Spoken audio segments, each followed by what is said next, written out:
बिस्मिल्लाहिर्रहमानिर्रहीम। अस्सलाम वालेकुम दोस्तों, मेरी आज की मेडिकल वीडियो जो है मीट के मतलब है। ख़ास तौर पे मैं आज रेड मीट की बात करूँगा, जो है मतलब जिस यानी कि मटन और जो है ये जो बीफ होता है। तो मीट बेसिकली अच्छा सोर्स है प्रोटीन का, विटामिन का और मिनरल्स का।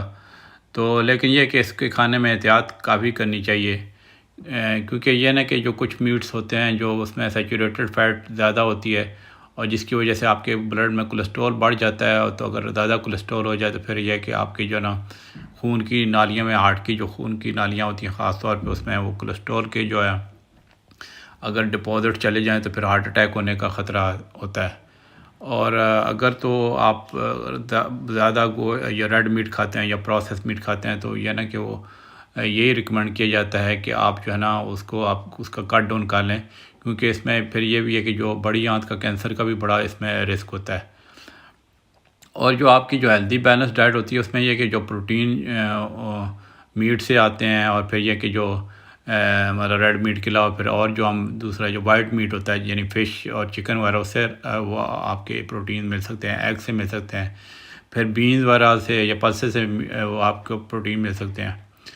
तो ये जो सारे जो प्रोटीन मैंने बताया ना, प्रोटीन सोर्सेज, उस वो जो है ना आपके जो ना ये जो है ना ये सारे इन मीट से आ सकते हैं। मतलब सिर्फ ये नहीं है कि आपके रेड मीट से ही आते हैं। अच्छा, रेड मीट में चूँकि आयरन भी होता है, फिर जिंक होता है, बी विटामिन होता है, तो इसमें यह कि ये चूँकि बॉडी के लिए ज़रूरी होते हैं, तो ये जो है ना इनका आप ध्यान में रखें। लेकिन ये कि और सोर्सेज भी होते हैं।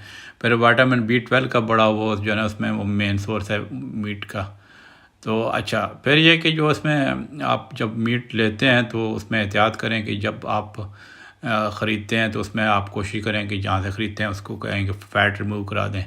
इवन अगर लेट से टर्की और चिकन भी लेते हैं तो उसमें स्किन उसकी रिमूव करा दें, क्योंकि उसमें जो है ना वो फैट होती है ज़्यादा। फिर ख़ास तौर पे जो प्रोसेस मीट्स होते हैं ना, जैसे सॉसेजेस हैं, सलामी है, पैटी और भी जो बीफ बर्गर्स होते हैं, इनको तो आप परहेज़ ही करें तो अच्छा है। पेस्ट्री वगैरह और ये जो पाइज़ और सॉसेज रोल्स हैं उनसे परहेज़ करें। अच्छा, आप जो है जो बात आ जाती है कि कितना लेना चाहिए, तो आप जो है ना डेली आप 70 ग्राम तक ले सकते हैं।